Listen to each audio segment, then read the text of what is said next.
Thank you so much for coming this evening to share this special forum with us. The question, is there meaning to life, is closely connected to another equally profound question, namely, does God exist? For if God does not exist, there is no transcendent reality, and so both mankind and the universe, as a result, are inevitably doomed to death. Like all biological organisms, each of us must die. And the universe, too, faces a death of its own. Scientists tell us that the universe is expanding, and everything in it is growing further and further apart. As it does so, it grows colder and colder, and its energy is used up. Eventually, all the stars will burn out, and all matter will collapse into dead stars and black holes. There will be no light. There will be no heat. There will be no life. Only the corpses of dead stars and galaxies, ever expanding into the endless darkness and the cold recesses of space, a universe in ruins. This is not science fiction. As unimaginable as it may seem, this will happen. So not only is the life of each individual person doomed, the entire human race is destined to destruction. There is no escape. There is no hope. These plain scientific facts seem nearly incontestable. The question then becomes, what is the consequence of this? Many atheist thinkers have argued that it implies that human life itself becomes absurd. It means that the life we do have is without ultimate purpose, value, or significance. These three notions, purpose, value, significance, though closely related, are conceptually distinct. Purpose has to do with a goal, a reason for something. Value has to do with something's moral worth. It's being good or evil, right or wrong. Significance has to do with something's importance, why it matters. Many atheist philosophers, from Nietzsche to Russell to Sartre, have argued that if God does not exist, then life is ultimately absurd. It is without ultimate purpose, value, or significance. Let me say a word about each one of these. First, if God does not exist, there is no ultimate purpose of life. If death stands with open arms at the end of life's trail, then what is the goal of life? Is it all for nothing? Is there no reason for life? And what of the universe? Is it utterly pointless?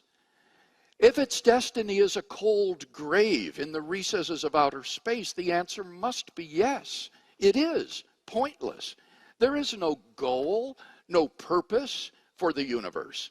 The litter of a dead universe will just go on expanding and expanding forever. And what of mankind? Is there no purpose at all for the human race? Or will it simply peter out someday, lost in the oblivion of an indifferent universe? The English writer H.G. Wells foresaw such a prospect. In his novel, The Time Machine, Wells' time traveler journeys far into the future to discover the destiny of man. All he finds is a dead Earth, except for a few lichens and moss, orbiting a gigantic red sun. The only sounds are the rush of the wind and the gentle ripple of the sea. Beyond these lifeless sounds, writes Wells, the world was silent. Silent? It would be hard to convey the stillness of it. All the sounds of man, the bleating of sheep, the cries of birds, the hum of insects, the stir that makes the background of our lives, all that was over. And so Wells' time traveler returned. But to what?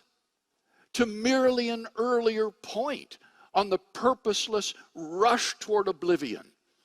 When, as a non-Christian, I first read Wells' book, I thought, no, it can't end that way. But this is reality in a universe without God. If there is no God, it will end that way, like it or not. There is no hope. There is no purpose. Second, if God does not exist, there is no ultimate value in life. If there is no God, then there are no objective standards of good and evil, right and wrong. By objective standards, I mean moral standards which are valid and binding independently of human opinion. If God does not exist, then there is no transcendent source of moral values. Rather, moral values are either just the byproducts of socio-biological evolution and conditioning, or else expressions of personal taste. As the philosopher of science Michael Ruse explains, the position of the modern evolutionist is that humans have an awareness of morality because such an awareness is of biological worth. Morality is a biological adaptation, no less than our hands and feet and teeth. Considered as a rationally justifiable set of claims about an objective something, ethics is illusory. I appreciate that when somebody says, love thy neighbor as thyself, they think they are referring above and beyond themselves. Nevertheless, such reference is truly without foundation. Morality is just an aid to survival and reproduction, and any deeper meaning is illusory. Richard Dawkins puts it succinctly. There is at bottom no design, no purpose, no evil, no good, nothing but pitiless indifference. We are machines for propagating DNA. In a world without God, there can be no objective right and wrong, only our culturally and personally relative subjective judgments. So, who's to say whose values are right and whose are wrong? Who's to judge that one person's values are inferior to those of another? The concept of objective morality loses all meaning in a universe without God. All we are confronted with is, in Jean-Paul Sartre's words, the bare, valueless fact of existence. That means that it is impossible to condemn war, oppression, or bigotry as evil, nor can you praise tolerance, equality, and love as good. For in a universe without God, good and evil do not exist. There is only the bare, valueless fact of existence, and there is no one to say that you are right and I am wrong. Third, if there is no God, then there is no ultimate significance to life. If each individual person passes out of existence when he dies, then what ultimate importance can be given to his life? Does it really matter whether he ever existed at all? Now, certainly his life may be important relative to certain other events, but what is the ultimate significance of any of those events? If everything is doomed to destruction, then what does it matter that you influenced anything? Ultimately, it makes no difference. The contributions of the scientist to the advance of human knowledge, the researches of the doctor to alleviate pain and suffering, the efforts of the diplomat to secure peace in the world, the sacrifices of good people everywhere to better the lot of the human race. In the end, they don't make one bit of difference. They all come to nothing. In a famous passage, the atheist philosopher Bertrand Russell lamented that man is the product of causes which had no prevision of the end they were achieving, that no fire, no heroism, no intensity of thought and feeling can preserve an individual life beyond the grave, that all the labors of the ages, all the devotion, all the inspiration, all the noonday brightness of human genius are destined to extinction in the vast death of the solar system, and that the whole temple of man's achievement must inevitably be buried beneath the debris of a universe in ruins. All these things, if quite not beyond dispute, are yet so nearly certain that no philosophy which rejects them can hope to stand. Only within the scaffolding of these truths, only on the firm foundation of unyielding despair, can the soul's habitation henceforth be safely built. Thus, on atheism, life itself becomes ultimately meaningless. If God does not exist, then life is without ultimate purpose, value, or significance. In his poem, The End of the World, the American poet Archibald MacLeish portrays life as an idiotic circus until one day the show is over. Let me read it to you now. Quite unexpectedly, as Vassereau, the armless ambidextrian, was lighting a match between his great and second toe, and Ralph the lion was engaged in biting the neck of Madame Sauceman while the drum pointed, and Teeny was about to cough in waltz time, swinging Jocko by the thumb. Quite unexpectedly, the top blew off. And there overhead, there hung over those thousands of white faces, those dazed eyes, there in the starless dark, the poise, the hover, there with vast wings across the canceled skies, there in the sudden blackness, the black pall of nothing. Nothing. Nothing. Nothing at all. This is the horror of modern man. Because he ends in nothing, he is nothing. Do you understand the gravity of the alternatives before us? If God exists, then there is hope for man. If God does not exist, then all we are left with is despair. As Francis Schaeffer has aptly put it, if God is dead, then man is dead too. Unfortunately, most people do not realize this fact. They continue on as though nothing had changed. I'm reminded of Friedrich Nietzsche's story of the madman who, in the early morning hours, burst into the marketplace, lantern in hand, crying, "I seek God! I seek God!" Since many of those standing about did not believe in God, he provoked much laughter. Did God get lost? They taunted him. Or is he hiding? Or maybe he's gone on a voyage or emigrated. And thus they yelled and laughed. Then, writes Nietzsche, the madman turned in their midst and pierced them with his eyes. "Whither is God?" he cried. "I shall tell you. We have killed him. You and I, all of us are his murderers. But how have we done this? How were we able to drink up the sea? Who gave us the sponge to wipe away the entire horizon? What did we do when we unchained this earth from its sun? Whither is it moving now? Away from all suns? Are we not plunging continually, backward, sideward, forward, in all directions? Is there any up or down left? Are we not straying as through an infinite nothing? Do we not feel the breath of empty space? Has it not become colder? Is not night and more night coming on all the while? Must not lanterns be lit in the morning? Do we not hear anything yet of the noise of the grave diggers who are burying God?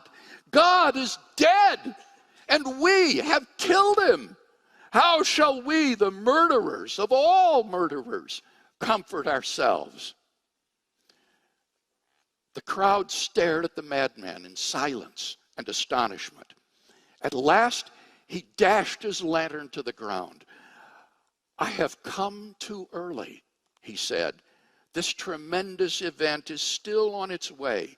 It has not yet reached the ears of men."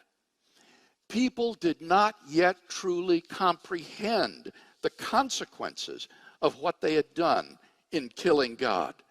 But Nietzsche predicted that someday people would realize the implications of their atheism, and this realization would usher in an age of nihilism, that is, the destruction of all meaning and value in life. I find that most people still do not reflect upon the consequences of atheism, and so, like the crowd in the marketplace, go unknowingly on their way. A few years ago, a Toronto-based free thought organization bought bus ads that proclaimed, "There probably is no God. Now stop worrying and enjoy your life." According to a spokesman for the group, they wanted something happy, something bright. I wonder what Friedrich Nietzsche would have thought of those ads. Few contemporary atheists have Nietzsche's courage to look atheism squarely in the face without blinking. But when we realize, as did Nietzsche, the nihilism that atheism implies, then his question presses hard upon us. How shall we, the murderers of all murderers, comfort ourselves? Confronted with the human predicament, about the only solution the atheist can offer is that we simply face the absurdity of life and live bravely. The fundamental problem with this solution, however, is that it's impossible to live consistently and happily within the framework of such a worldview. If you live consistently, you will not be happy. If you live happily, it is only because you are not consistent. Francis Schaeffer has explained this point well. Modern man, says Schaeffer, lives in a two-story universe. In the lower story is the finite world without God. Here, life is absurd, as we have seen. In the upper story are meaning, value, and purpose. Now, modern man lives in the lower story because he believes there is no God. But he cannot live happily in such an absurd world. Therefore, he continually makes leaps of faith into the upper story to affirm meaning, value, and purpose, even though he has no right to, since he does not believe in God. While giving lip service to atheism, the atheist lives as though life were important, as though it really mattered what he does and thinks, as though certain things were really right and wrong, and so is outraged at the injustices of this world, and acts as though his petty projects and plans really were significant. The human predicament is thus truly terrible. The atheistic worldview is insufficient to maintain a happy and consistent life. Man cannot live consistently and happily as though life were ultimately without purpose, value, or significance. If we try to live consistently within the framework of the atheistic worldview, we shall find ourselves profoundly unhappy. If instead we manage to live happily, it is only by giving the lie to our worldview. Atheism, therefore, cannot support a happy and consistent life. But if atheism fails in this regard, what about Christian theism? According to the biblical worldview, God does exist, and life does not end at the grave. God has created us for a purpose, to know Him and enjoy Him forever. God Himself, who transcends socially relative mores, is the objective standard of moral principles and goodness, and His commandments are the source of our objective moral duties. Because we shall live forever, the decisions and actions we take in this life are imbued with an eternal significance that lasts beyond the grave. Biblical theism therefore provides the two conditions necessary for a purposeful, valuable, and meaningful life: God and immortality. Because of this, we can live consistently and happily within the framework of such a worldview. Thus, biblical theism succeeds precisely where atheism breaks down. Now, I would be the first to say that none of this proves that God exists. Even if atheism is unlivable, it may still be true. But in tonight's dialogue, we've not been asked to discuss whether God exists or not. I've written extensively on that question elsewhere. Tonight, we've been asked to discuss, is there meaning to life? On this score, there need be no dispute between the theist and the atheist. Indeed, it has been the atheists themselves, as we have seen, who have given the most poignant analyses of the human predicament. Let them speak for themselves. Without God, they tell us, life becomes absurd, for it is without ultimate purpose, value, or significance. I agree. But I would add one thing. We've seen that if God does not exist, then life is futile. If God does exist, then life is meaningful. Only the second of these two alternatives enables us to live consistently and happily. Therefore, it seems to me that even if the evidence for these two options were absolutely equal, a rational person ought to choose theism. That is to say, if the evidence is equal, it seems to me positively irrational to prefer death, futility, and despair to life, meaningfulness, and happiness. Therefore, my advice is go with God. As Pascal said, we have nothing to lose and everything to gain.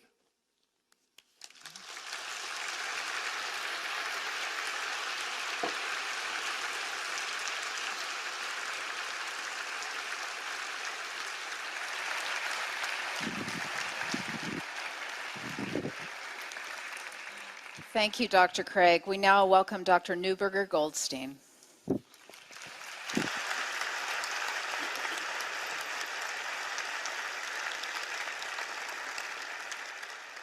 Hi, thank you very much for coming tonight.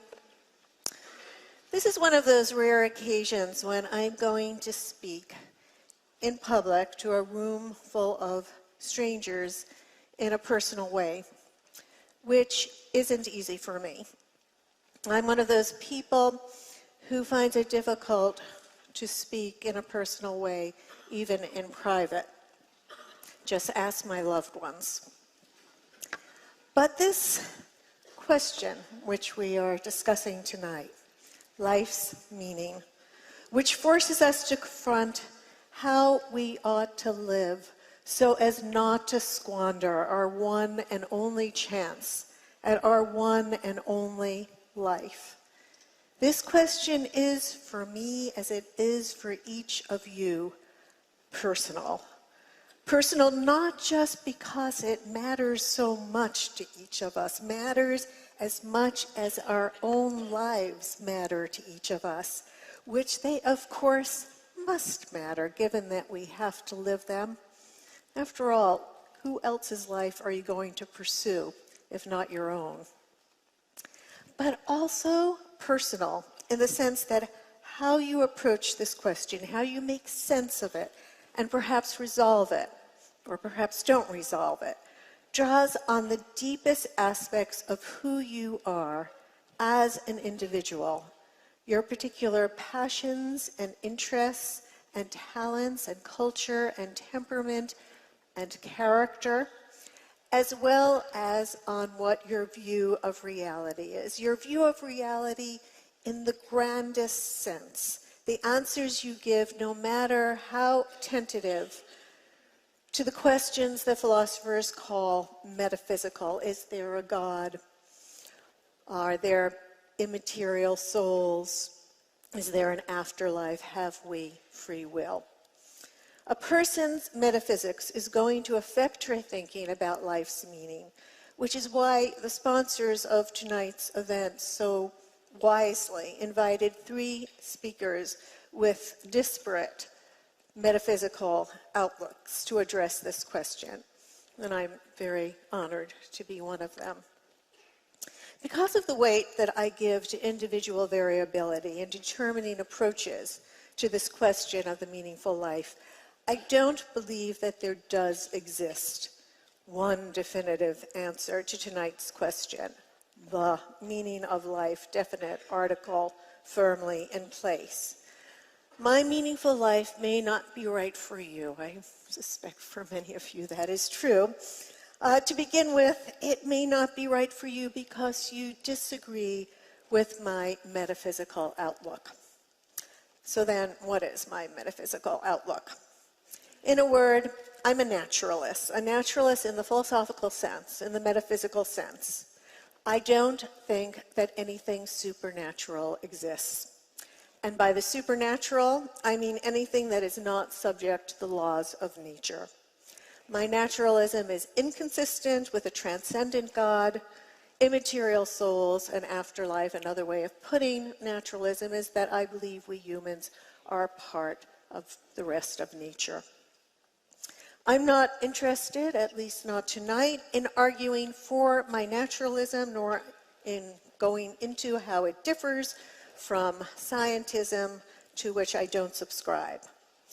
Nor am I interested in going into the personal story as to why I, who happen to have been born into a profoundly religious family and who strictly adhered to its very demanding tenets for most of my decades, finally abandoned it for naturalism. I'll simply tell you that it wasn't undertaken lightly. Rather, what I am interested in discussing is how the metaphysical stance of naturalism, which might strike you as a severely disadvantaged vantage point for contemplating a meaningful life, isn't. That it provides all the resources one needs for pursuing a meaningful life, and that perhaps what I have to say might even be meaningful to those of you who metaphysically disagree with me, so that we can, in approaching this all-important question of pursuing a meaningful life, agree on more than we disagree on, which would be nice, especially for me. Since being able to reach a point of deep commonality across divides, even so fundamental as metaphysical divides, which, stop and think about it for a moment, means that we inhabit entirely different subjective realities. That's a deep divide, deeper than political divides. To nevertheless reach commonality in virtue of our shared humanity across so deep a divide is, for me, one of the main goals of my pursuing a meaningful life.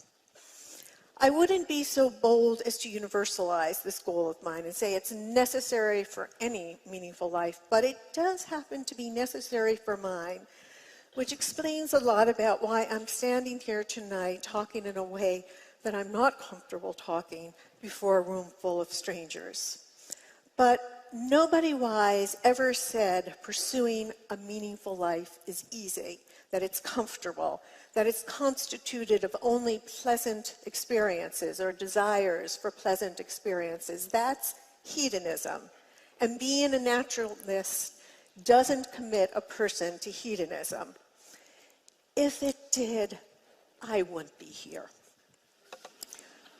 But now I do pass to a feature that I would be prepared to universalize to all meaningful lives.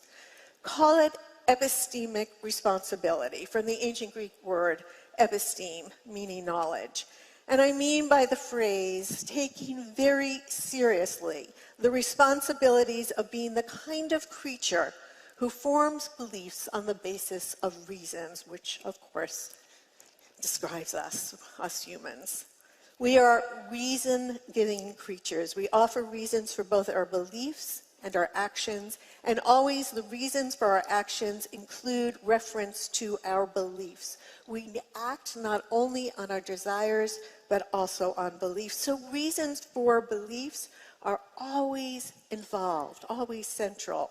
When challenged about our beliefs, whether by others or by ourselves, we stand ready to offer reasons. And when challenged on those reasons, we offer reasons for those reasons, and then reasons for the reasons for the reasons, and so on. That's why Aristotle defined us as the rational animal, because of our readiness to offer reasons. Aristotle wasn't claiming that they're necessarily good reasons that we offer. The man wasn't a fool. The philosopher Bertrand Russell, already came up today, also a metaphysical naturalist, offered a kind of witty rejoinder to Aristotle's definition. Quote, "It has been said that man is a rational animal." This is my Bertrand Russell impersonation. "All my life I have been searching for evidence which could support this." End quote. But Russell isn't really regarding, maybe I should give the rest of the talk in that accent. It's more authoritative, I think.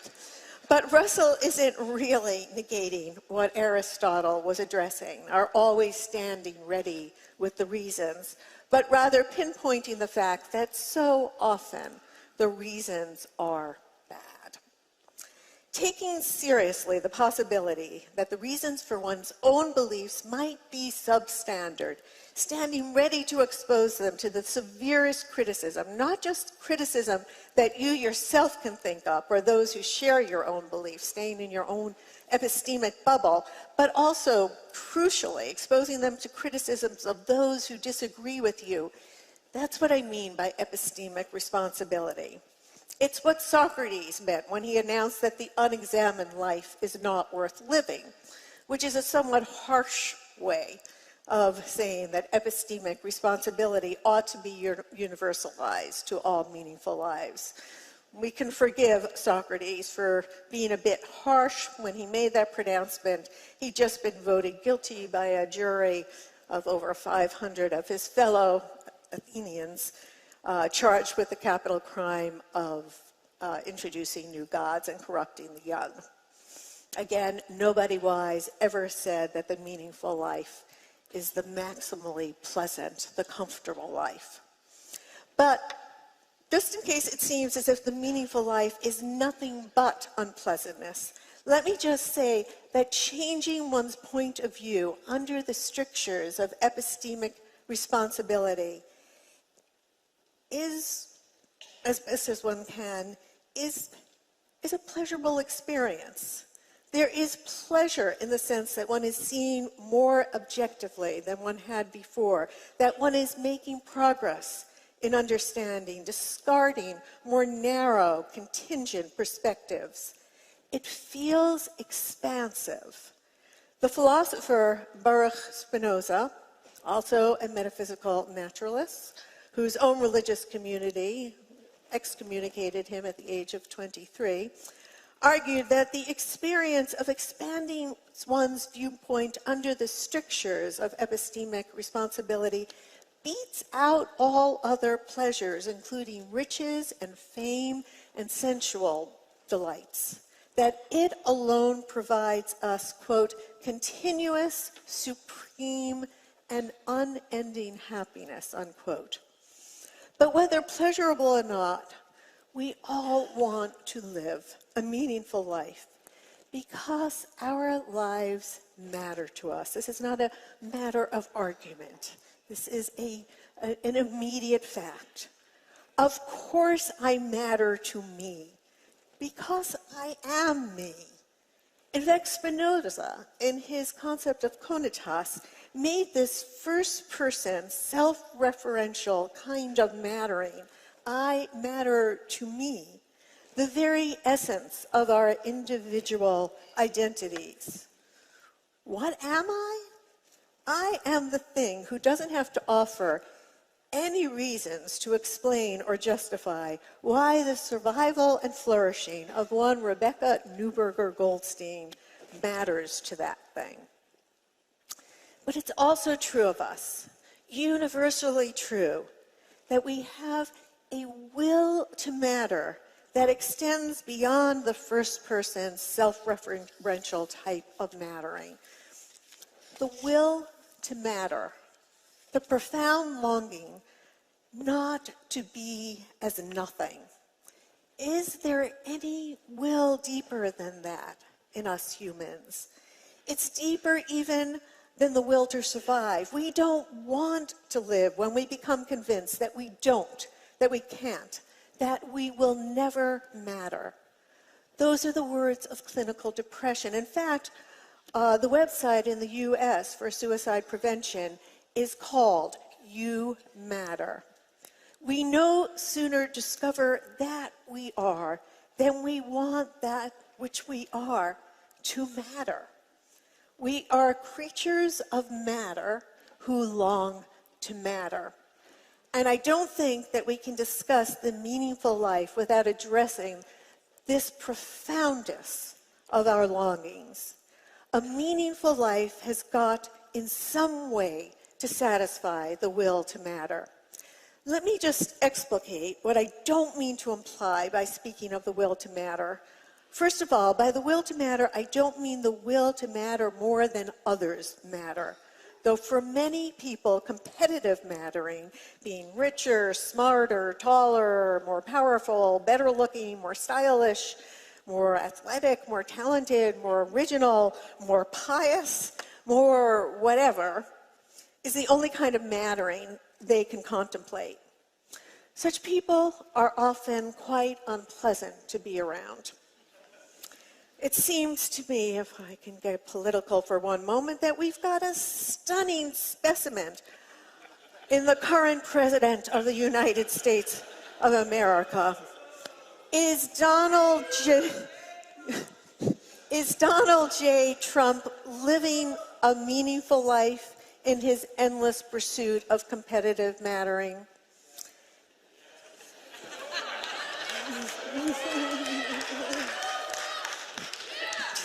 Stop using up my 20 minutes. In any case, when I say the will to matter, I definitely do not mean the will to demonstrate that one matters more than others matter. In fact, I believe it to be demonstrably true that to the extent that any of us matter, we all matter to that same extent. Demonstrably true. So many human goods are inequitably distributed among us. Riches and power, beauty and health, talent and status and luck and love, but not mattering. Which is why it is so unspeakably tragic when people lead their lives badly. Their lives matter. And when I say the will to matter, I don't mean the will to demonstrate that you matter in some spectacular, heroic way. Your name to be spoken for as long as there shall be speakers. That's what the ancient Greeks called kleos, getting spoken about because of something extraordinary about you, something worth recounting that you did, even if it wasn't moral. It was in terms of kleos that the ancient Greeks defined the meaningful life, and that was precisely the point about which Socrates was consistently hectoring them, which hectoring, as you know, his fellow Athenians didn't altogether appreciate. Nor does the will to matter necessarily require that one matters in the even grander, transhuman, cosmic, eternal scheme of things, that one matters to the very universe itself, or to the master of the universe. This is the religious point of view, and I know, believe me, I know how potently it satisfies the psychological will to matter. My opinion is that all the arguments for God's existence come after the fact, which is an emotional fact generated out of the common emotional core of us all, the will to matter. And yes, there is nothing as powerful as the Abrahamic religions, all three of them, Judaism, Christianity, and Islam, to make a believer feel that she matters, cosmically matters. It is powerful stuff. When I lived according to my family's faith, I wasn't allowed to eat anything that didn't have the proper rabbinical imprimatur, if I can use a word from Roman Catholicism to apply to the rabbis. And there was this kind of pastry, Hostess Twinkies. I've actually got one with me because I didn't know whether you'd be familiar with it. It just looked so delicious to me as a child, especially that creamy inside smeared all over my friends' lips as they gobbled them. But I harbored, not a doubt, that were I ever to taste a Hostess Twinkie, the Lord of the hosts himself would instantaneously know and be angered. That was frightening, but I never doubted for a moment that I cosmically mattered, that God himself would care if I took a bite. A naturalist can't satisfy her will to matter in such a psychologically powerful way as someone who holds such religious beliefs. But that doesn't mean we can't satisfy it sufficiently to live a meaningful life, a life that permits us to add something of value to the world. But wait a minute, where did this talk of value all of a sudden come in? I've just been talking about the will to matter, a completely naturalist concept that I think can be explained by way of evolutionary psychology, and suddenly here's an invasion of value talk, what philosophers call normative language.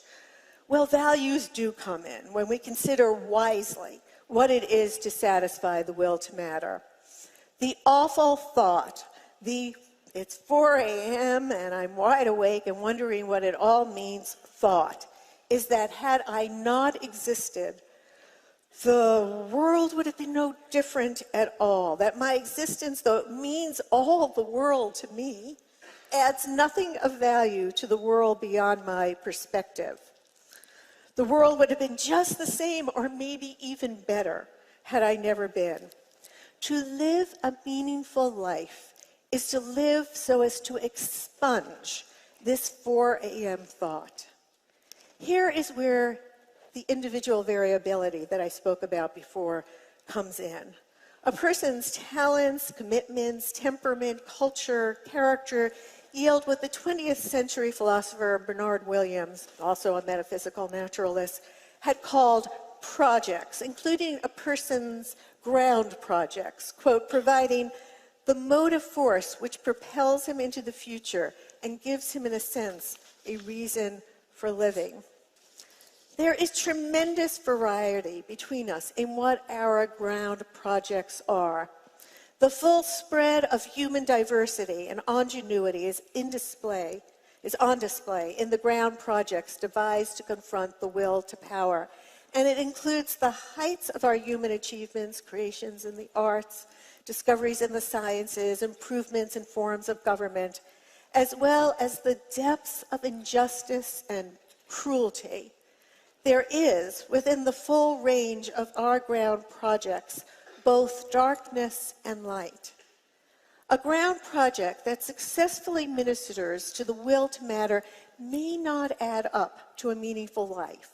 Certainly not if it comes at the expense of epistemic responsibility, nor if it crucially depends for its success on undermining others' sense of mattering, which is a hallmark of viciously false ideologies.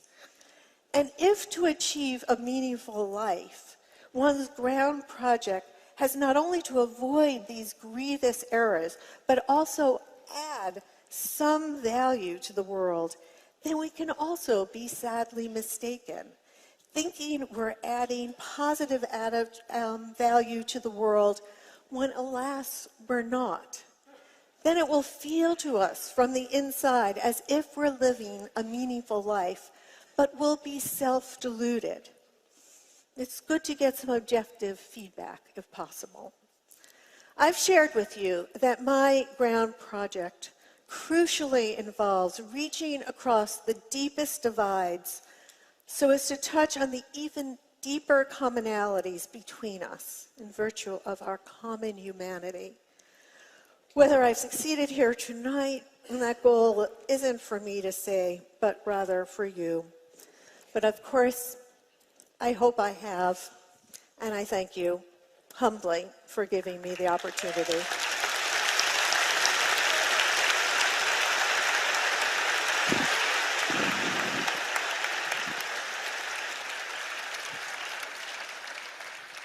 Thank you, Dr. Neuberger Goldstein. And now we welcome Dr. Jordan Peterson.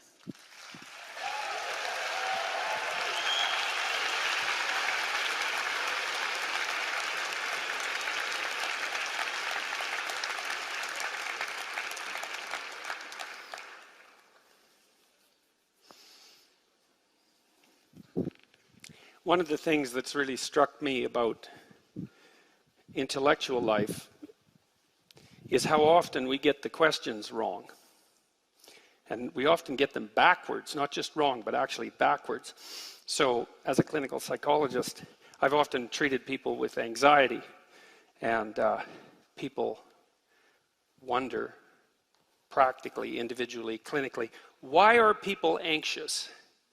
And I think, that's a completely ridiculous question. The reasons for anxiety are starkly self-evident. What I wonder is, why aren't people terrified out of their skulls so badly every second of their life that they can't even move? Yeah, and you all laugh because you understand that. It's like anxiety, that's no mystery. It's like brief spells of calm, that's a mystery. Okay, and a client will come to me and say, well, I'm procrastinating. Why do I procrastinate? It's like, no, that's a stupid question. It's easy just to sit there and do nothing. What's the mystery is why you ever get up and do anything difficult at all. Procrastination is the default. And psychologists ask, doctors ask, well, why do people take cocaine? It's like, no, it's it's the wrong question. The right question is, why not, like an addicted rat, don't you just take cocaine all the time until you die? That's the question. And this question about meaning is like that too. Is there meaning in life? That's a stupid question. And I'm serious about that. That's not a question you ever ask yourself if you're in pain, right? Because when you're in pain, you know that life has a meaning. It's the pain. And you can't argue yourself out of that meaning. And so, when we're asking whether or not life has meaning, that isn't what we mean. What we mean is, in the face of life's pain and suffering, does life have any positive meaning? And that is not the same question. Now, I'm going to leave that aside for a minute, and I'm going to tell you a little story. It's a little experiment. I remember in 1989, when the Berlin Wall fell down, there was a great celebration in Berlin, and the Berlin Philharmonic Orchestra played a part in it, and they came out to a section of the wall that had been knocked down, where there was a huge crowd, and played Beethoven's Ninth. And I remember watching that, the great third movement, the triumphant third movement. And it was so wonderful to see everyone there and hear this orchestra playing those unbelievably remarkable notes in triumph that this horror show had finally come to a halt. You can imagine someone critically minded and rational at an event like that, standing behind you as you're listening to the great strains of that symphony manifest themselves, tap you on the shoulder and say,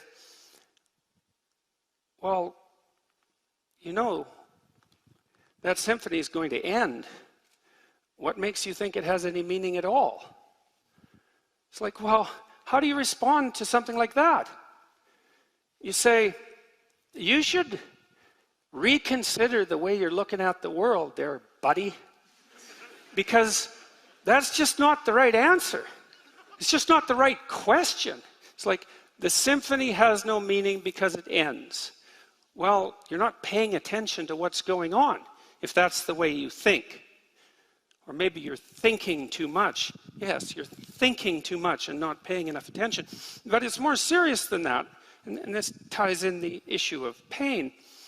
Say, what does it all matter if in 10 billion years the Earth is going to fall into, or the sun is going to expand and consume the Earth? What difference does it make? And I would say, well, is that kind of answer you're going to give to a child that's in pain? That's your answer? It's like, hey, you've got the flu, you're anxious, you're having a nightmare, you're in terrible pain, but in 10 million years, who the hell is going to know the difference? Yeah, right, no kidding, eh? It's like, you don't... If the question is, if that response is absurd in that situation, then it's an absurd response.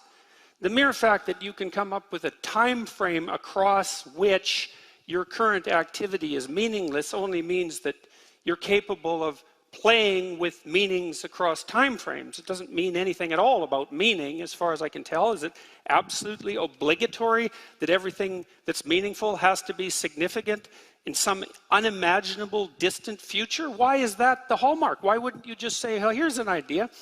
Why don't you stop conceptualizing your life across time frames that takes all the positive meaning out of them?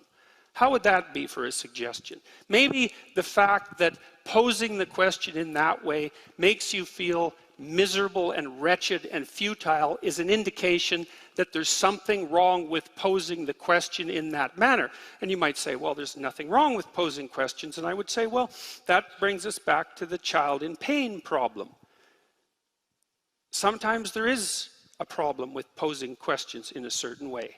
And what difference is it going to make in 10 million years is not a sufficient response to someone who's suffering. And then you might say, well, we could expand that idea even. We could play with that idea of suffering. We could say, well, maybe it's a child in Auschwitz, you know? And the suffering isn't merely a consequence of an illness. Not that that's trivial. But the suffering is the consequence of conscious malevolence.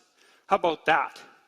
And the purpose of the malevolence is just to make things worse. And to top it all off, because malevolence is a form of art, it's not only to make things worse, it's to make things worse in the worst possible imaginable way, which is basically to amplify the suffering of someone maximally innocent in the most pointless way possible. Well, what's your answer to that? It's like, in 10 million years, what difference is it going to make? Life is fundamentally meaningless? It's like, what kind of answer is that? It's an answer that shows that the framework within which that question is generated is invalid. That's what kind of answer it is.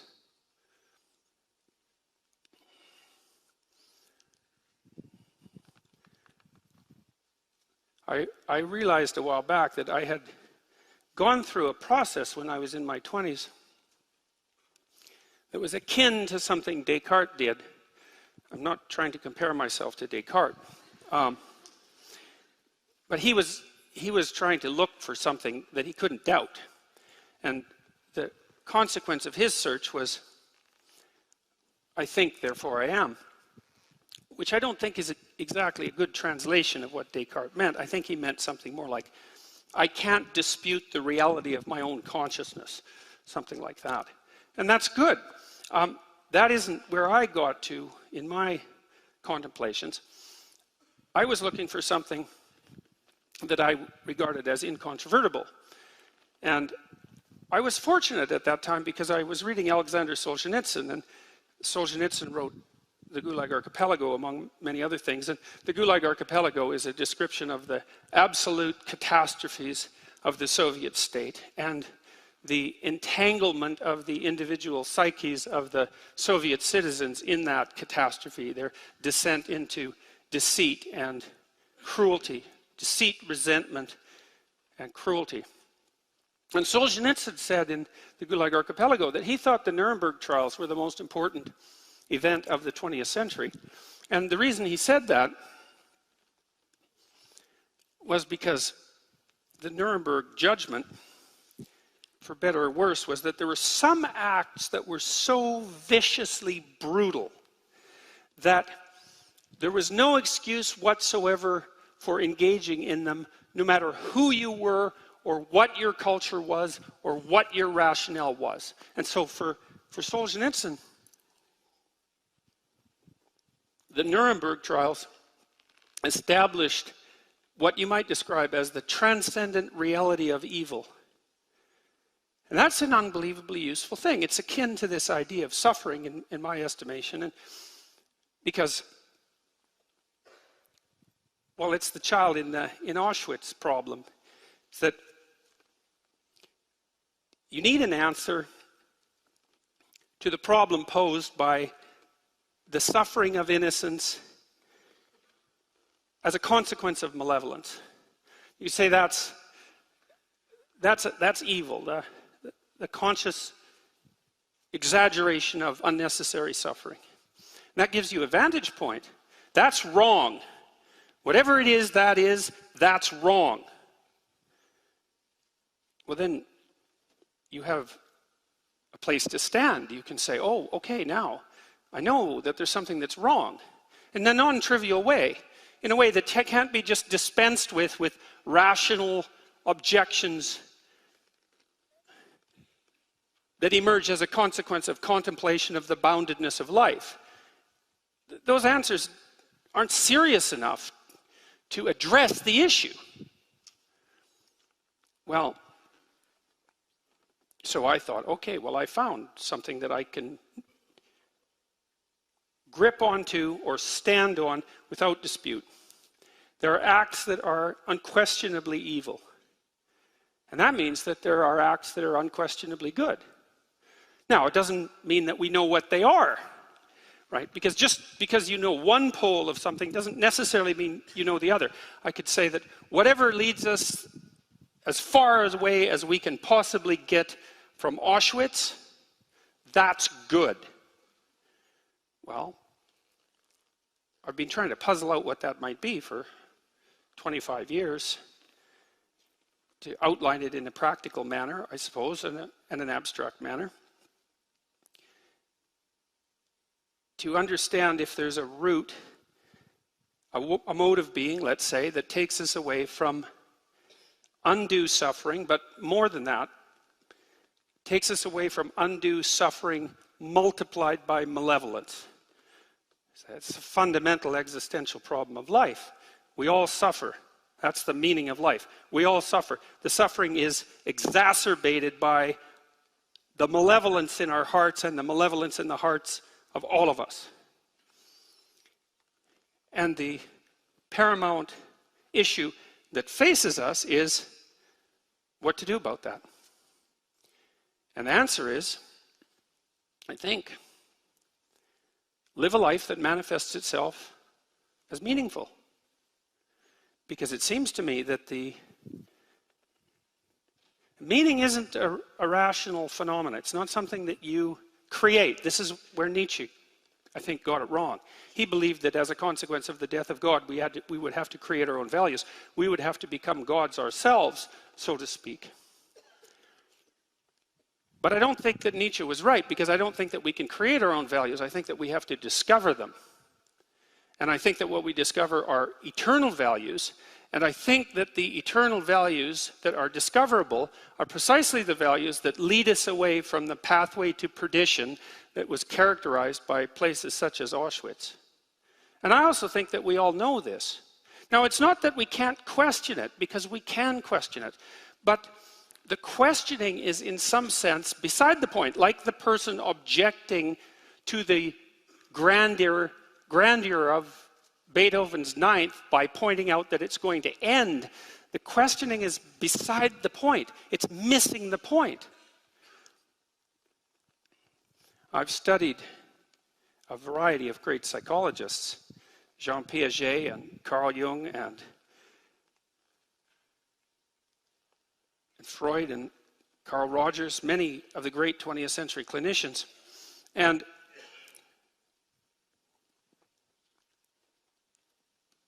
my sense is that, along with the biologists and the evolutionary psychologists, that we're starting to map out the pathway that might be the opposite of the catastrophic mode of being that leads us into pits of hell like Auschwitz. And that there's something genuinely real about it. Like, seriously real. Metaphorically real and literally real, both at the same time. That the instinct to meaning that you experience, for example, when you listen to something great, that experience of meaning that overcomes you, isn't some epiphenomena.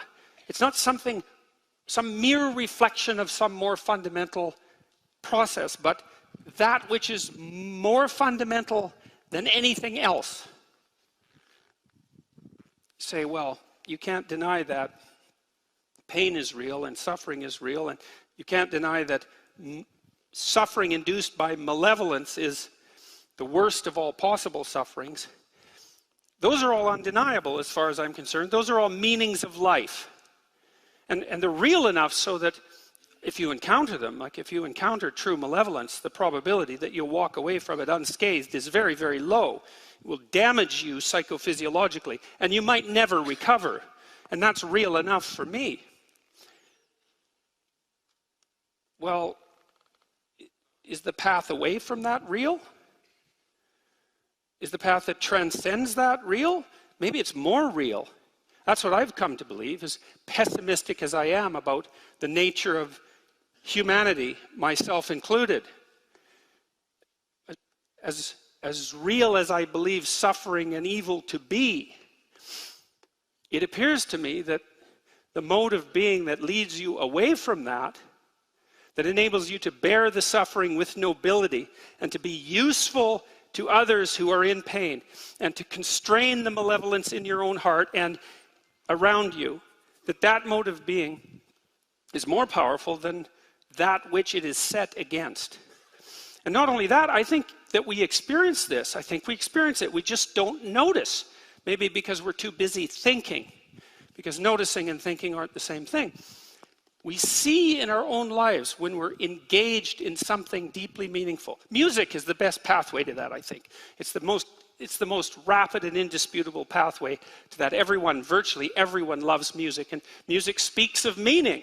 It does it directly. It shows you what life would be like if it was ordered and harmonious, and you were dancing along with it properly. It gives you an intimation of psychological integrity. But you watch your lives, day to day, week to week, month to month, you'll notice that there are times when you're so deeply engaged in what you're doing, when what you're doing is so meaningful, the kind of meaning that announces itself, not the kind that you're creating, that life is so meaningful, you think, this is worth the suffering. And you think, well, that's meaning, right? Meaning is what makes the suffering worthwhile. Is that real? It's not something you think up, it's something that you discover. And you can watch, you could see, day to day, minute to minute, hour to hour, week to week. You can see when you're conducting yourself or being conducted in a manner that allows that meaning to reveal itself in a way that in the moment, even if you don't notice, the conditions of your life justify themselves. And that's really saying something, because pain and suffering and malevolence are real. And for something to justify that, it's really something for something to justify that. But when you find that, you find it in art, you find it in literature, you find it in the relationships you have with others, if those relationships are founded on trust and truth. You find it in what you say and do, if what you say and do comes from the heart. You can experience that. The price of experiencing it, I would say, is twofold. You have to take responsibility for being. You have to do that voluntarily, and that means that you have to take responsibility for the suffering of being and accept it and work to ameliorate it. And you have to do that voluntarily. And that's a barrier. I think very frequently that arguments like, well, what difference is it going to make 10 million years in the future, aren't hyper-rational objections to the nature of being itself, but hyper-rationalistic excuses for failing to bear the responsibility of living properly moment to moment and hour to hour.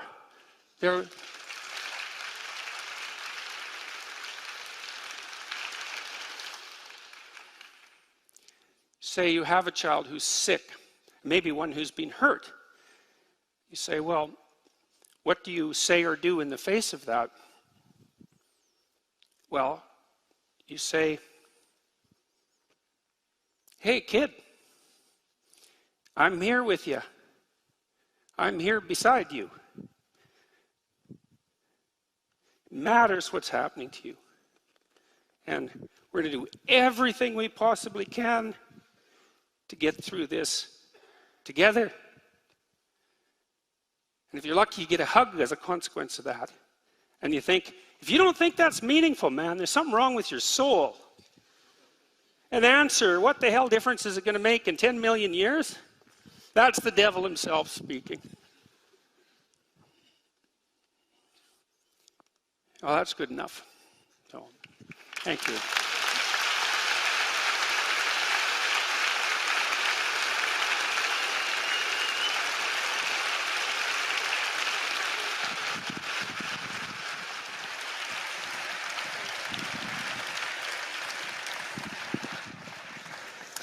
Thank you to all three of you. You've given us a lot to think about, and I would like to open this time by just throwing it open with the three of you. If you were all taking notes at various times, is there something you would like to jump on to right away that you heard? Dr. Craig? Well, I was very heartened, Jordan, by your affirmation of the objectivity of moral values and duties. You said there are things that are unquestionably good and unquestionably evil, that these moral values are not things that are invented, but they are discovered. And I couldn't agree more. And I would want to push you on this to say that this very consideration ought to help you to move through naturalism and beyond naturalism to a transcendent ground for the objectivity of these moral values and duties, because they won't be found in naturalism. The naturalist is trapped in the lower story. Objective moral values and duties are not physical entities described by the laws of nature. These are transcendent realities, either Platonic or else grounded in God. And therefore, the very affirmation of the objectivity of moral values and duties that was so strong throughout your talk, which I so appreciate. It's anti-relativistic, it's objectivistic. I want to encourage you to push through that naturalism to finding a transcendent ground for these in theism. I think that's the most plausible moral theory that will enable us to affirm the objectivity of these moral values and duties.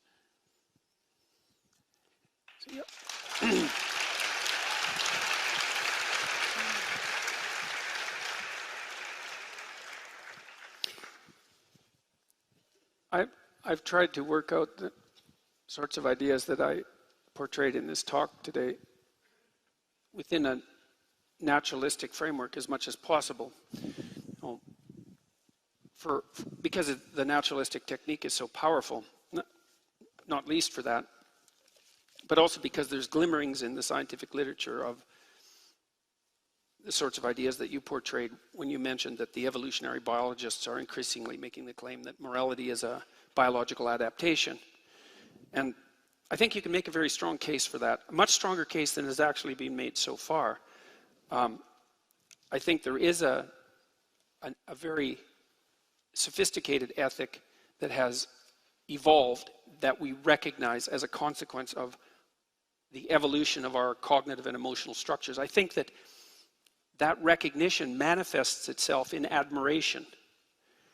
You know, people are very imitative it's one of the things that characterizes us in contradistinction to animals who are not very imitative. It's probably the precondition for our linguistic capacity. One of the things that characterizes human existence is the capacity to spontaneously pick a model for emulation, right? A model for admiration. And that's the manifestation of that moral instinct, to say, well, to admire is to want to copy. You say, well, what do you want to copy? Well, you want to copy that which is most admirable. And what is most admirable? Well, what is most admirable, that starts to become a transcendent question, right? You can imagine that the local examples of what's admirable, they're right in front of you, and they're concrete and tangible. But to abstract out from that which is admirable in and of itself is simultaneously to construct something like the representation of a transcendent good. And that's, to some degree, how religious conceptions emerge from their underlying biological substrate. Now, you might say, well, that's merely reducing the religious conceptualization, the religious abstraction of what's good, to the biological substrate. And I think you can read it that way, but I don't think that that necessarily indicates what it is. I think that the entire process of evolution is somehow shaping itself around maybe Platonic ideas, something like that, some transcendent good. And that it's a mistake to assume that just because you can make an association between the transcendent abstract good and the process of evolution, that one is necessarily reducible to another. It isn't the way reality works. To commit the genetic fallacy, to try to say that because one's moral beliefs originated through such a biological evolutionary process, that therefore they are explained away and have no objective validity. That just is to commit a genetic fallacy. Well, I think partly what happens too is that you at that level of analysis, you have to start questioning your initial presumptions, like the idea that the most true truth is objective, because I'm not sure it is. I don't think we understand what constitutes truth very well. And there's the truth that you act out, as well as the truth that tells you what the world is made of. And those aren't necessarily the same thing. And so things get very murky at that level of abstraction. But one thing I have learned from attempting to reduce religious preconceptions to their biological substrate is that there's always something left over that you haven't explained. And it's not something trivial, because every time I look into what's left over, it turns out to be unutterably deep. And I get rid of some more of it, and the rest becomes unutterably deep. And so, yeah. Well. Okay. Thank you. Dr. Goldstein? Yeah. I believe just as strongly in objective moral truths. And I do, in fact, I completely reject your argument that it requires either a grounding in God or in some sort of Platonic ideals. There is an ancient argument, it goes back to Plato, Plato's Euthyphro, that tries to argue that, quite in my book successfully argues, that the addition of God really doesn't help with grounding morality. And this is the Socrates asked a priest, Euthyphro, of the ancient Athenian religion, tell me, what is it that makes something good? And Euthyphro answered that God loves it. It's God's attitude, or the God's attitude, that makes it good. And Socrates asks, well, does God love the good because it's good, or is his loving it what makes it good? If it's the first, that God loves giving to the vulnerable, to the victims, to the orphan, to the widow, because it's good, then there is something independent in virtue of which God loves these actions that makes them good, and that constitutes the reason for the goodness. If God hates genocide and loves charity, then there is a reason in virtue of which God has these moral attitudes. And if God himself has no reason for it, if it's just whim, if it's caprice, then is that really satisfying our answer as to what makes good acts good and bad acts bad? That the addition of God doesn't ground things at all. It leaves it makes what seems to us mysterious and answers it with another mystery. So this is, an ancient argument repeated by Spinoza, repeated by Russell, repeated by people.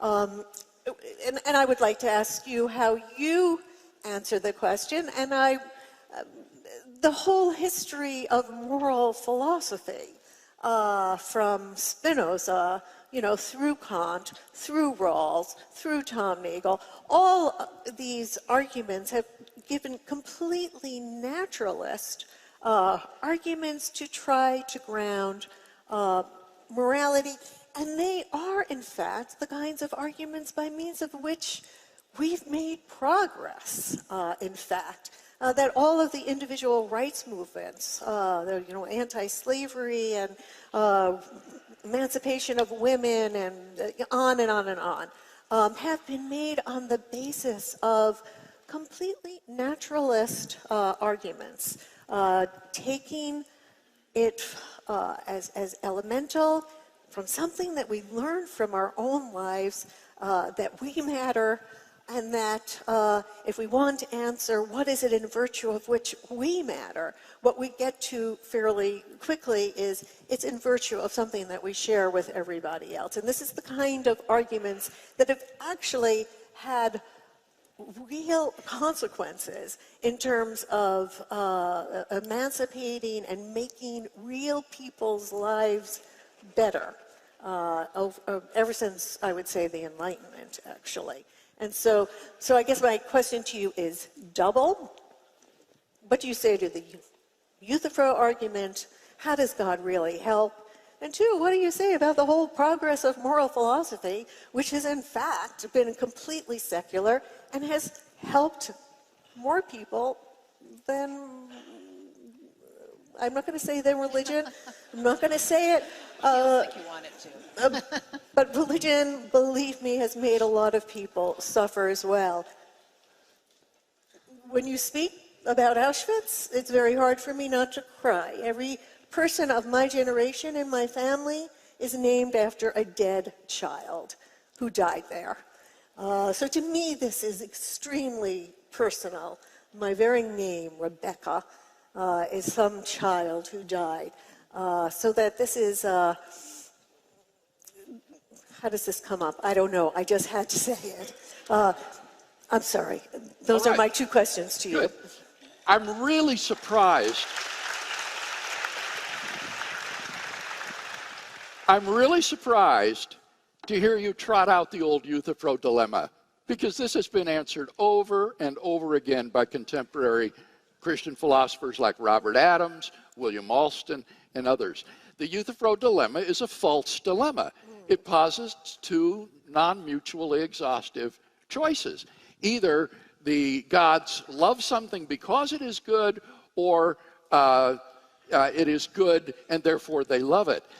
The theistic alternative to the Euthyphro Dilemma is that something is good because it is identical with God. God is the good. God is what Plato referred to as the good. So that the reason God wills something is because he is good. And his moral commands to us reflect the goodness of his own intrinsic moral nature. God is by nature essentially kind, loving, compassionate, fair, and so forth. And this completely resolves the Euthyphro Dilemma because it's a third alternative to the question.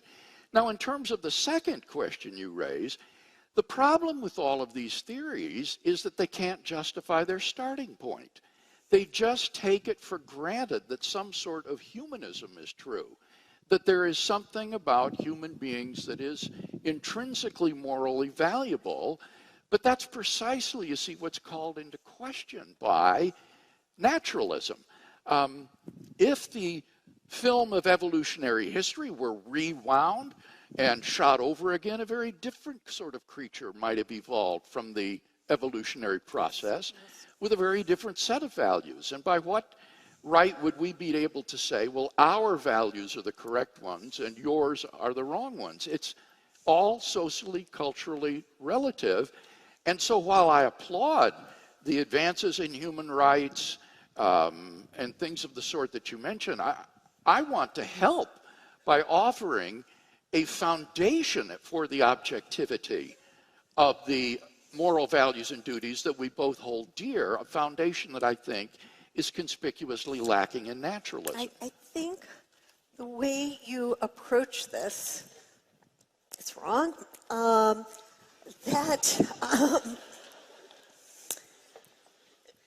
There is a kind of transcendental argument, meaning,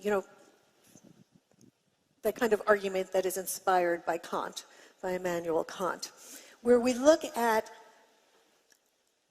not an extra fact in order to justify something, but we look at the very conditions that make certain kinds of thinking possible.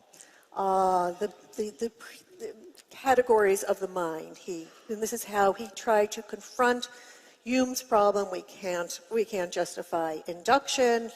David Hume had demonstrated this. There's no non-circular way to justify induction, and yet rational life depends on induction. We can't justify deduction, logic, non-circularly. How could one accept any argument for deduction if that was the very thing that is being called into question? There is a kind of normative reasoning without which life is impossible.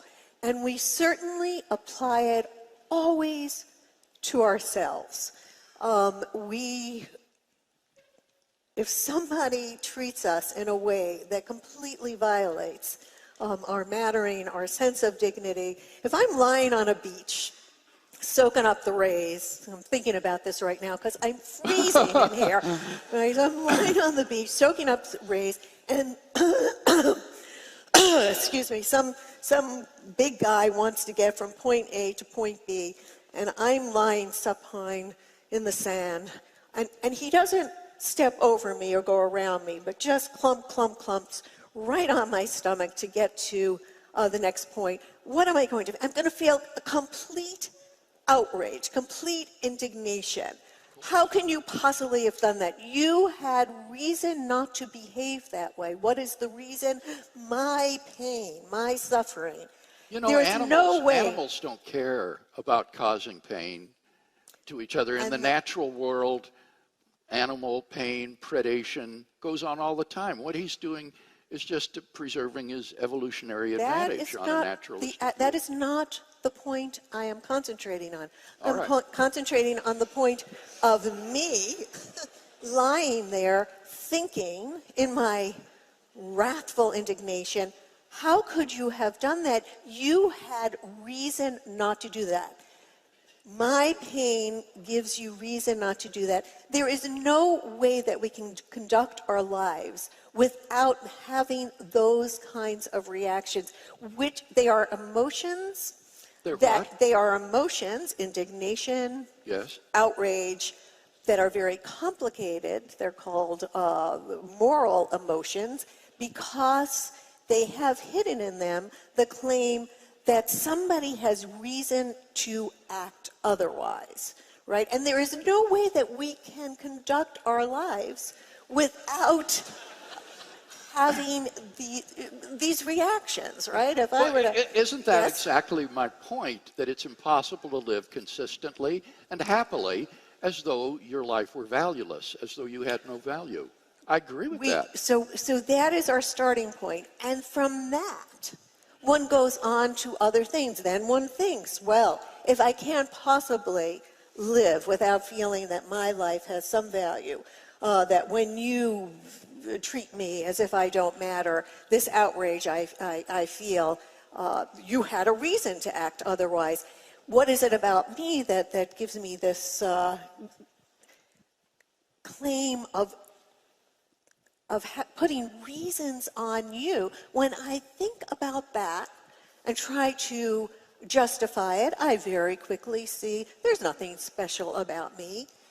Everybody is living this way. Everybody knows first person, naturally, that they matter. They can't act otherwise. They can't conduct their lives otherwise. And that is what Spinoza called conatas, right? That this is a complicated emotion. It is in some sense what the genes would have a very complicated creature like us, who has self-reflection and reasons, would end up saying, I matter, and then ask, and why exactly do I matter? You come to the conclusion, not so quickly, right? It's taken us millennia. It's, because I come from this tribe, or I'm a member of this race, or this people, or I'm this gender, or whatever. Slowly, it's taken us a very long time to actually get to the point, and moral philosophy has helped us a great deal here, that what it is in virtue of which I matter is the same in virtue of which we all matter. Why do so many people then tussle with the question of do I matter? Like why do so many of us struggle with the meaning of life then? Well, we're all pretty much painfully self-aware of all our inadequacies. People know that they're finite and brutally breakable and capable of reprehensible actions. And it makes all of us doubt the validity of our claim to a continued untrammeled existence. And we have to bear the existential guilt that knowledge of finitude and insufficiency and malevolence leaves us with. And I would say that's part of the call to noble action as an antidote to precisely that. And a call to what you could be rather than what you are. And that's a good call to meaning. I also had an answer to your question. I had a dream. I had a dream once, and I'm speaking psychologically here, not theologically. I had a dream once. I was in the cemetery of an old church, an old cathedral, surrounded by the graves, and there were indentations in the grounds where all the graves were, and all of a sudden the graves started to open, and it was a graveyard where great people, great men of the past had been buried, and so grave opened and an armed king stood up, and then another grave opened and another armed king stood up, and this happened all around me, and these were very formidable figures, right? They were the great heroes of the past, and after a number of them appeared on the scene, they looked around and saw each other, and being warrior types, they immediately started to fight. And the question is, what stops the great kings of the past from fighting? And I had a revelation after the dream. I can't remember if it was part of it, but yes, it was part of the dream. They all bowed down to the figure of Christ. I thought, and then I woke up and I thought, what in the world does that dream mean? What in the world could that possibly mean? And then I understood it. I understood that if you have 20 kings, let's say, and you took the thing that was most king-like about each of them, and then you combined it into a single figure, then you'd get a single figure of transcendent heroism, of transcendent good. And it's a tenet of the Jungian school of psychology, let's say, that figure of transcendent good is symbolized by the image of Christ. And the purpose of that image is so that even the tyrannical king has someone to bend his knee to. And that's absolutely vital. I mean, you don't have to approach it from a religious perspective, although you inevitably do, because when you speak of things at this level, that's what happens. But you need an image of the transcendent embodied good to serve as something that unites the great tyrants of the past. It's something like that. It's an emergent vision of embodied unity. And it's a psychological necessity. It's a sociological necessity. And I think it bears very strongly on your question about why is it that people matter. It's the classic Western answer to that, the Judeo-Christian answer to that, is because you have a spark of divinity within you, and that divinity is a reflection of this transcendent good. And it's obligatory for me to recognize that in you, and vice versa, if we're going to inhabit the same territory without mayhem, peacefully, and with the ability to cooperate. Now, you might say, well, the mere fact that a transcendent image is necessary as a uniting figure doesn't prove the reality of that image. But I would say, well, yes, but it doesn't disprove it, and it strongly hints at something more profound, especially when you also ally it with the observation that the encounter with something truly admirable produces the instinct of awe. And that's not a rational instinct, it's an irrational instinct, but it's a marker that you're in the presence of something greater than yourself. And it's not something that you have voluntary control over. It's something that overtakes you. And it could easily be a reflection of the truth. Now, you can make a biologically reductionistic argument about that, but it starts to become extraordinarily difficult because you enter into the realm where these transcendent experiences of religious significance and awe are a phenomenological and psychological reality. And it's not easy to explain why that's the case. So, may I just say that I'm somewhat.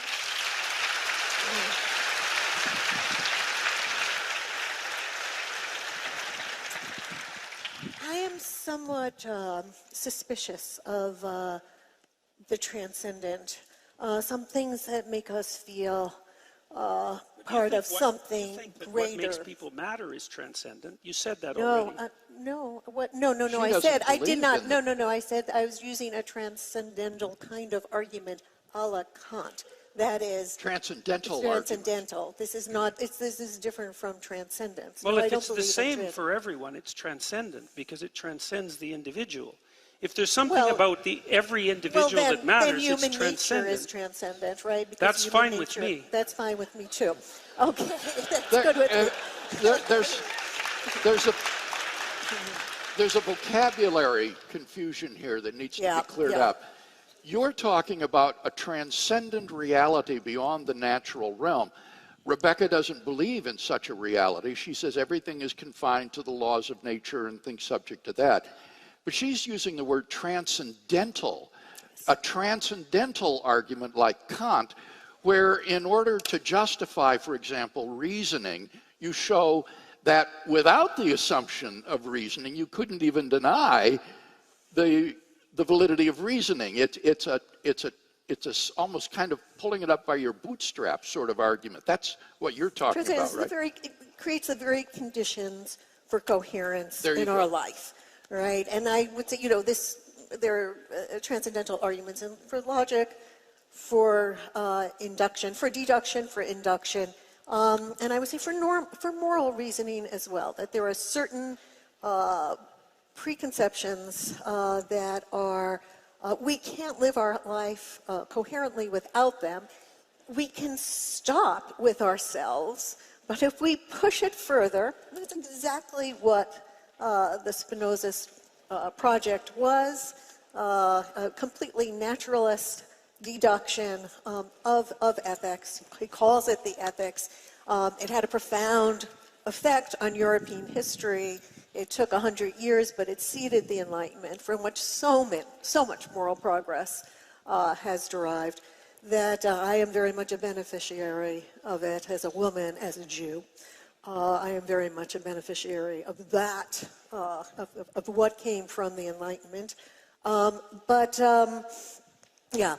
What did I want? But the thing that I was that makes me the bigger, being part of a movement that's bigger, that makes us more than we are. This kind of trying to transcend our humanity.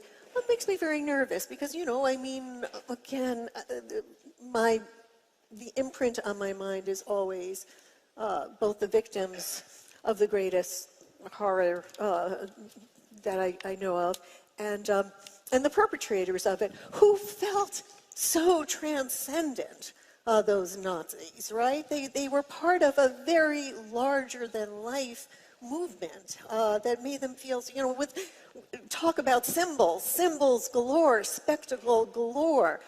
It was a kind of drunkenness, of transcendence. I have a horror of that. I'm nervous about that. I mean, give me music, give me art, give me great novels, give me poetry, that kind of transcendence. But this sort of transcendence, that is the transcendence that makes us feel all at one in our humble humanity. That kind of transcendence I believe in. But I don't like the larger symbolic, we are transcending our human condition. Let's just be human. That would be triumph enough. We want to move very quickly into starting to take questions because the time is moving. But first, I want to talk about the Twinkie in the room. Because that really is about religion, I think, putting rules on. You have an answer to the meaning of life that religion would be a freedom experience, I'm sure. Can you respond to that, Dr. Craig? I didn't catch the question. Just this idea of religion being an oppressive reality versus a meaningful reality for the meaning of life. I think that the argument that I have offered this evening is simply irrelevant to the societal effects of religion. You cannot judge the truth or falsity of a worldview based upon its societal impact. For example, Einstein's theories of relativity, being largely misunderstood, led to a cultural relativism where people thought he meant or taught everything is relative. They didn't understand the difference between relativity and relativism. And so in some ways, relativity theory has had negative cultural consequences in terms of promoting a kind of moral relativism. Does that show the theory is false? Of course not. The truth or falsity of a worldview doesn't depend upon its societal impact. And so as a philosopher, I'm just not that bothered or interested in what are the social implications of theism. I'm talking about a metaethical argument, a metaphysical argument that will give us an objective grounding for significance, human value, and purpose in life that can then be fleshed out in practical, normative ways. This is from a viewer. How does your perspective on the meaning of life account for evil and suffering? Would you like to take that first, Dr. Peterson?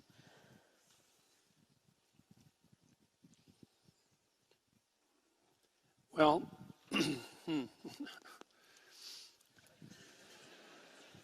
I read something very interesting many decades ago. It was a Jewish meditation on finitude.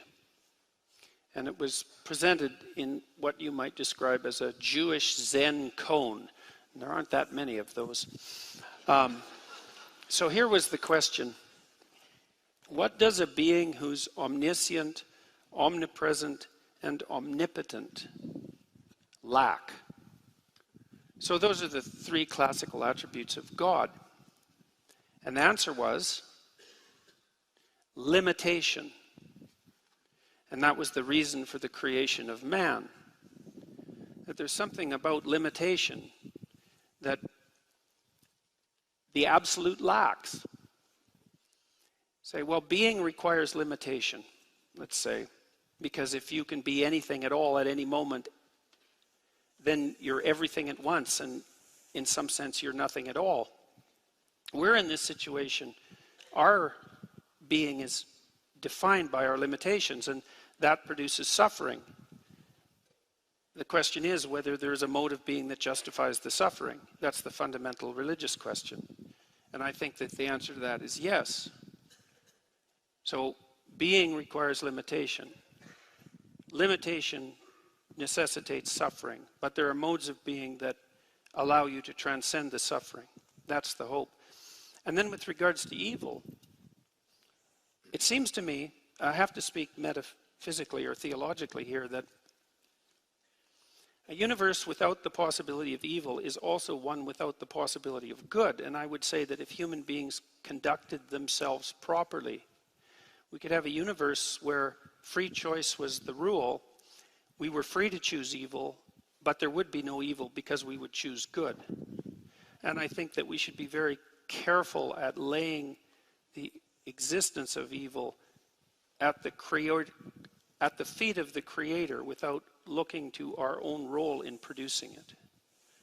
So that's my answer to that question. Dr. Craig, would you like to? Okay.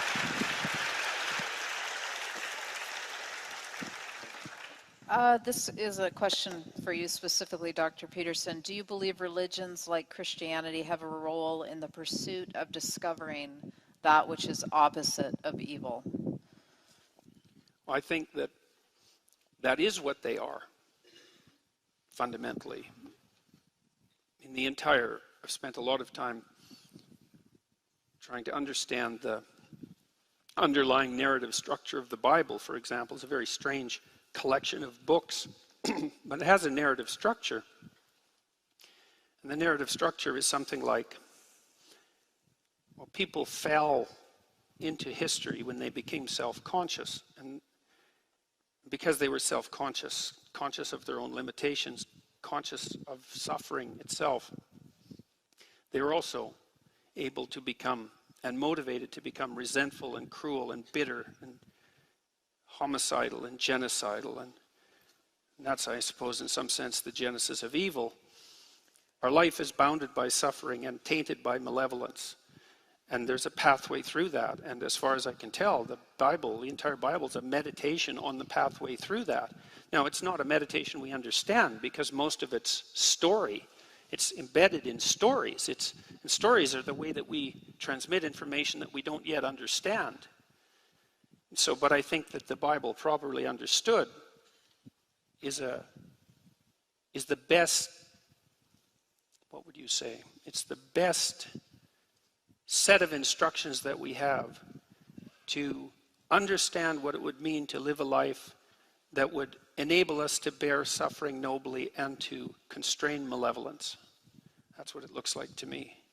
I mean, I can give you a quick example of that. There's an idea, deep idea, that emerges in the first chapter of Genesis, that being that extracts habitable order out of nothingness and potential uses truthful speech to do that as the mechanism by which that occurs. And that the habitable order that's extracted from the chaotic potential by truthful speech is good. And that the capacity to do that is part and parcel of each human being, something I believe to be as accurate as anything can be accurate. And so there's an idea right in the beginning, right in the first chapter of that book, that if people spoke truthfully, that the order they spoke into being would be good. And I believe that to be the case. And I think that people experience that in their own lives. You know what happens if you lie to yourself. You know what happens if you lie to other people and betray them. You produce little pockets of hell within you and around you. And if you cease to do that, then things improve. And that begs the question of just how good they could get if we ceased to do that altogether. So. Thank you. Dr. Craig, This question is for you. All right. Why does the lack of ultimate significance entail the lack of temporary significance? It seems to me that in order for something to be significant, to be important, it needs to make a difference. That's what it means to be significant. And so if no matter what you do, everything winds up the same, your choices are ultimately insignificant. That is to say, they're inconsequential. And on naturalism, all of our choices, the entire human race, is ultimately inconsequential. It doesn't matter. It's insignificant. And that seems to me to be virtually undeniable on atheism. May I deny it? Excuse me? May I deny it? Sure. You know, somehow it's this temporality that seems to really matter to you. You know, that unless it is, you say, you're right, it's almost a tautology. In order for something to be significant, it has to make a difference. But why can't it just make a difference for some duration and not forever? If somebody is in pain, is suffering, and I can do something to take that suffering away, that matters. And it doesn't matter that neither I nor the sufferer will exist, you know, Well, let's forever. remember that my argument is a tripartite argument, and Yeah. there are three components to it: purpose, value, and significance. Now, I agree that if things have objective moral worth and value, then their being merely temporary does not mean that they're insignificant. That in that case, you can have significance despite its transitoriness in virtue of its moral worth. But my argument is that in the absence of God, there isn't any objective foundation for the affirmation of objective moral values and duties. These are simply illusions fobbed off on us by the socio-biological evolutionary process.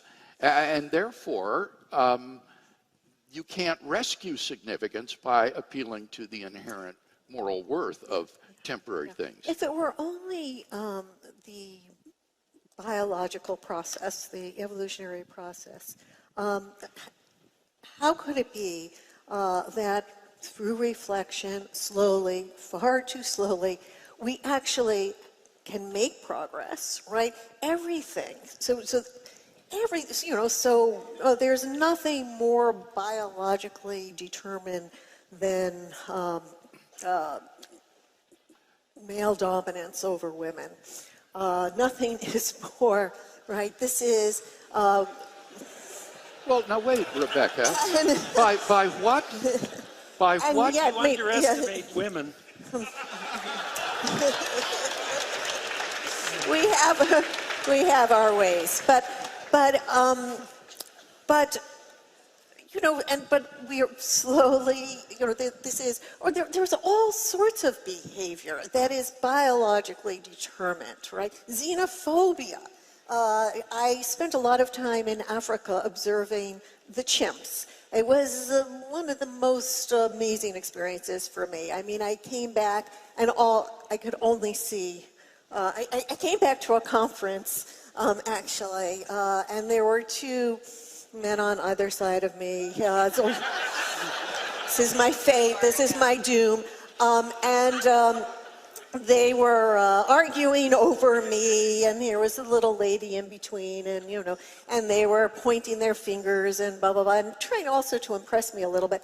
And you know, all I could see was what I had just seen in Uganda, right? These men. You mean among the bonobos and the chimps? Not bonobos. Oh, bonobos are entirely different. Bonobos are Fair female. enough, but the point is among that the chimps, the same sort of social behavior exhibited by Homo sapiens is already present in their primate relatives, like baboons and chimpanzees. Yes. And there is no reason to invest human morality with any more objective significance than that kind of behavior that evolution is programmed into other primate species because it's advantageous in the struggle for survival. It's just a herd morality. That is not how we progress. That's not what civilization is, what moral progress is. Wait, where do you get the word progress? Oh, yes, I get the progress. A naturalistic worldview. I think on a naturalistic worldview, you would be justified in talking about moral change, but the word progress smuggles in a standard. No. But that's because you think on a naturalist basis, on a purely naturalist basis, there is no way to justify, to ground objective morality. That's what you, True. I mean, right. Since I don't buy that premise, I do think that one can talk about moral progress. Could I read you a quotation, and I want you to comment on it? Sure. Okay, and here's the... Before you do that, we are running out of time, as All right. much as I hate to say it. So please do that. Please do that. And then I'm going to ask you to each make a last statement. The scientific outlook has taught us that some parts of our subjective experience are products of our biological makeup and have no objective counterpart in the world. The tastiness of fruit and the foulness of carrion, the scariness of heights and the prettiness of flowers are features of our common nervous system. And if our species had evolved in a different ecosystem, or if we were missing a few genes, our reactions could go the other way. Now, if the distinction between right and wrong is also a product of brain wiring, why should we believe it any more real? And if it is just a collective hallucination, how could we argue that evils like genocide and slavery are wrong for everyone rather than just distasteful to us? That's a statement by Steven Pinker.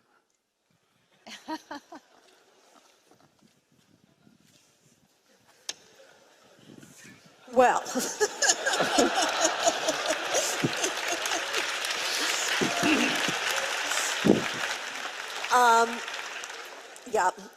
Steven Pinker clearly believes that we can make sense out of moral progress.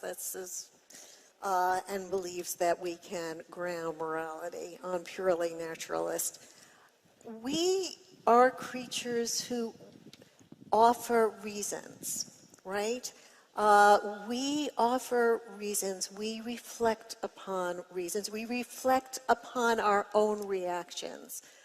Certain of our reactions are biologically determined, but we reflect on them.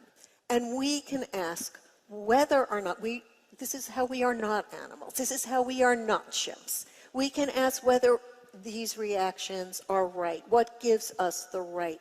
Were I not myself, would I tolerate this in somebody else? We're able to rise to that level. Evolution has given us that capacity. It's given us language. It's given us self-reflection. It's given us the ability to contemplate points of view other than our own. That's what human intelligence is. And given that, and given certain reactions that we have that ground our lives, that without these reactions we could not even pursue our lives, we can ask, what is it? Am I special? Am I special that I have the right to ask you to treat me with dignity? Is there something cosmological? Do I cosmically play some special role? No. Obviously I don't. That's delusion. That's insanity. This is the kind of reasoning that biology has equipped us with, that allows us to go beyond the chimps that we descended from. Thank you.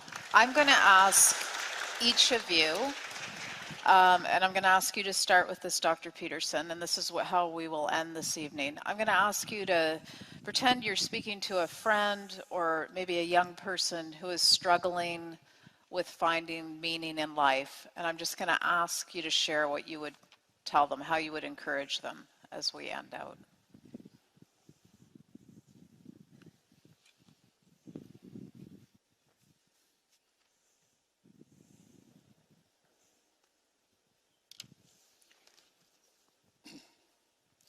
So I've been working on trying to get these words right, these particular words for the last couple of weeks, and it's a good answer maybe to the question.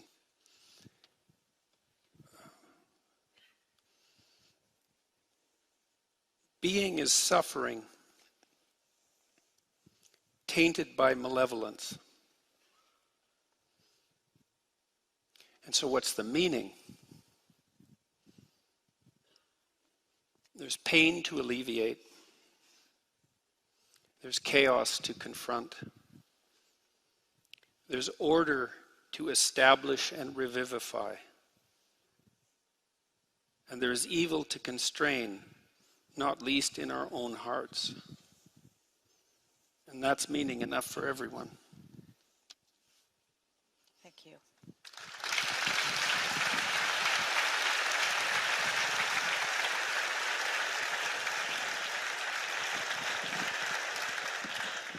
Dr. Newberger-Goldstein. We are creatures who, we're trying to get our bearings.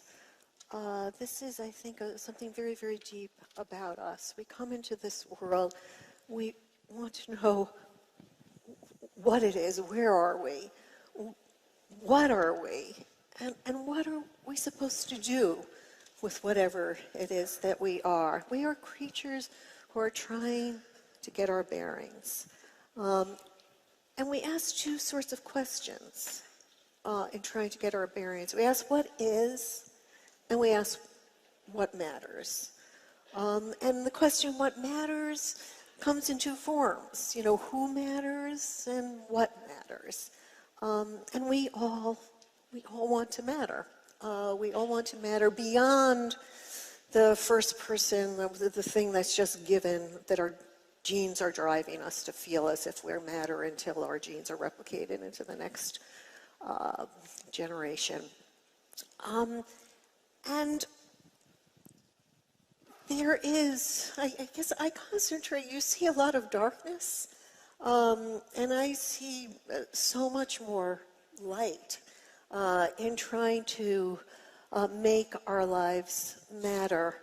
The positive value that we can add, most importantly, to those fellow creatures, those who are going along. We're all in on this together, trying to get our bearings. Any help that we can offer, any contribution that we can offer, like this, right? I mean, this is a meaningful occasion.